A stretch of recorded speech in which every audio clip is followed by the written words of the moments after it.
దగ్గరుండి తవ్వించి మరి ఈ 2,500 కోట్లు ఎక్కడికి తరలించారనేది తెలియాల్సి ఉంది. ఇది చూడండి ఎంత భయంకరంగా. ఖచ్చితంగా, ఎందుకంటే అవి బినామీలుగా ఉన్నారు. అది కోర్టులో మేము సిబిఐ విచారణకి అడుగుతున్నాం కాబట్టి సిబిఐ విచారణలో ఖచ్చితంగా వచ్చే అవకాశం ఉంది. వీళ్ళందరూ బినామీలు, వాళ్లే బహిరంగంగా చెప్తున్నారు.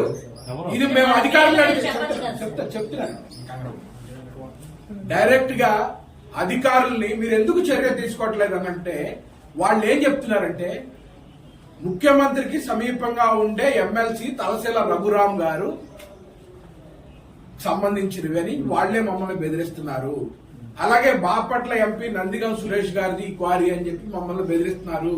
మేమేం చేయము అని చెప్పి రెవెన్యూ అధికారులు బహిరంగంగా చెప్తున్నారు. ఇంత ఘోరంగా ఇదొక్క బిట్ చూడండి. ఈ ఒక్క బిట్ లోనే మీకు కనీసం ఒక 100 ఎకరం కనపడుతుంది. 100 ఎకరం